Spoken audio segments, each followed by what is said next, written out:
आज Dubai government ने, UAE government ने क्या किया है कि जितने भी जो विजिट वीज़ा हैं उसके जो रूल हैं वो चेंज कर दिए हैं। आप ये समझिए कि 2023 के जो चेंजेस है उसमें से ये सबसे पहली चेंज है।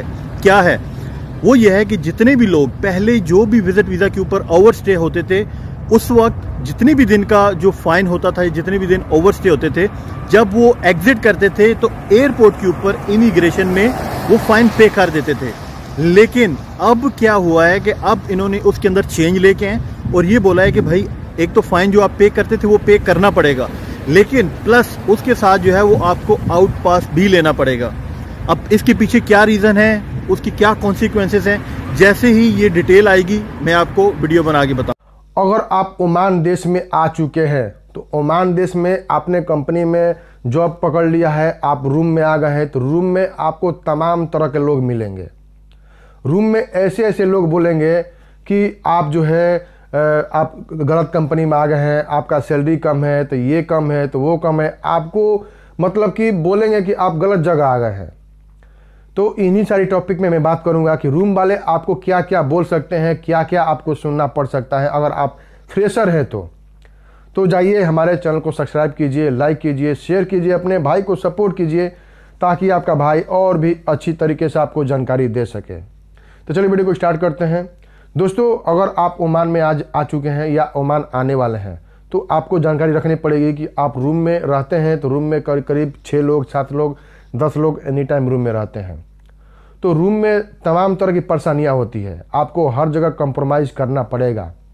आप ये मानिए, हमारा कहना तो ये मानिए कि आप यहाँ से सुनिए और यहाँ से निकाल दीजिए, क्योंकि आप जिस काम के लिए आए हैं आप वही काम पे फोकस कीजिए। यहाँ पे रूम में आने के बाद क्या होता है, कोई बोलता है कि आप गलत कंपनी में आ गए हैं, आपका सैलरी कम है, आप उस कंपनी में अप्लाई कीजिए, आपको अच्छा सैलरी मिलेगा, आप उस कंपनी में अप्लाई कीजिए, ऐसा कीजिए। तो इसमें तो लोग जो है बात समझ लेते हैं और कर भी देते हैं, लेकिन मैं आपको बोलूँगा कि आप ऐसा काम मत कीजिएगा। ऐसा काम देखिए, आप इंडिया में थे तो इंडिया में जब इंटरव्यू दे रहे थे तो उस टाइम में सभी लोग वहाँ पे इंटरव्यू दे रहे थे। वहाँ पे तो कोई ऐसा आदमी नहीं बोलेगा कि आप कम सैलरी में जा रहे हैं, वहाँ पे कोई नहीं बोलेगा कि आप कम सैलरी में जा रहे हैं। लेकिन यहाँ पे आने के बाद लोग आपसे बोलते हैं कि आप कम सैलरी में आ गए हैं, लेकिन एक्चुअली में आप कम सैलरी में नहीं आए हैं। आप फ्रेशर हैं चाहे रिटर्नर हैं, आप कम सैलरी में नहीं आए हैं, क्योंकि आपको जितना चाहिए था आपको उतना मिला। आप किस मजबूरी में है आए हैं यहाँ पे ये कोई नहीं जानता है। आपको क्या प्रॉब्लम है, आप किस मजबूरी में, कौन कौन सा आप सपना देखे हैं यहाँ आने के लिए, ये किसी को नहीं मालूम है। कितना आदमी स्ट्रगल करता है वहाँ पे इंटरव्यू देने के लिए, मेडिकल कराने के लिए, उसके बाद फ्लाइट पकड़ने के लिए बहुत सारे स्ट्रगल करने पड़ते हैं, तब आदमी ओमान देश में आता है। और यहाँ आने के बाद कुछ लोग रूम में जो ऐसे ऐसे लोग होते हैं भाई साहब, माइंड जो है ख़राब कर देते हैं। तो मैं आपको बोलूँगा कि आप इस कान से सुनिए और इस कान से निकाल दीजिए। उन लोगों का बात मत सुनिएगा, आप अपने काम पे फोकस करिए। आप जिस काम में आए हैं आप उसको लगातार कम से कम 2 साल कीजिए।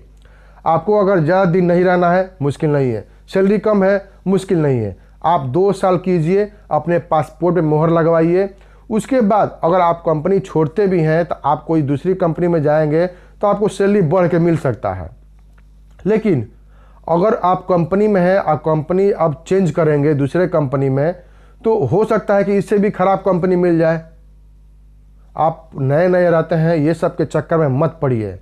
ये लोग कितने लोग भी पुराने क्यों ना हो, वो बोलते हैं कि हम चेंज करवा देंगे, हम कंपनी आपको दिखा देंगे, ये कर दें, वो कर दें। कुछ नहीं भाई साहब, आप चुपचाप उसी में पड़े रहिए।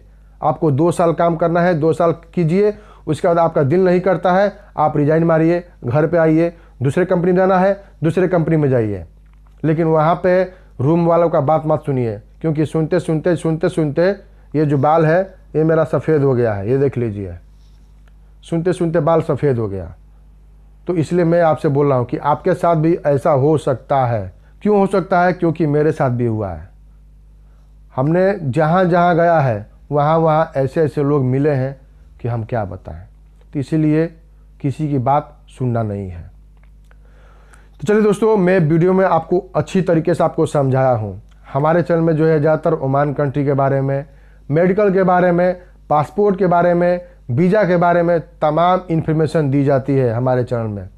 तो इसलिए जाइए हमारे चैनल को सब्सक्राइब कीजिएगा, लाइक कीजिएगा, शेयर कीजिएगा। और ओमान कंट्री से अगर कोई छुट्टी जा रहा है तो भाई साहब टॉर्च मोबाइल चाहे लाइट कोई भी हो, आपको उसका बिल रखना है। और कार्टून में सामान पैक मत कीजिए भाई साहब कार्टून में सामान पैक मत कीजिए। कार्टून में सामान पैक करेंगे एयरपोर्ट पे आपको उसको खोलना पड़ेगा, उसको उसमें से पूरा जो जितना भी रेपर लगाए हैं सब खोलना पड़ेगा, उसको कार्टून को पूरा खोलना पड़ेगा, सामान कुछ उसमें से निकालना भी पड़ सकता है। तो इसीलिए कार्टून में सामान मत लेके जाइए, क्योंकि कार्टून में सामान लेके जाना अब ख़त्म हो गया है। कोई भी एयरपोर्ट हो, चाहे दुबई हो, चाहे बहरीन हो, चाहे आप ओमान में हो, चाहे सऊदी अरब, कहीं से भी हो, कार्टून में सामान ले जाना अब ख़त्म हो चुका है। तो इसीलिए कार्टून में सामान मत लेके जाइए। तो चलो दोस्तों, मैं वीडियो को समाप्त करता हूँ। हमारे चैनल को सब्सक्राइब जरूर कीजिएगा। जय हिंद, जय भारत।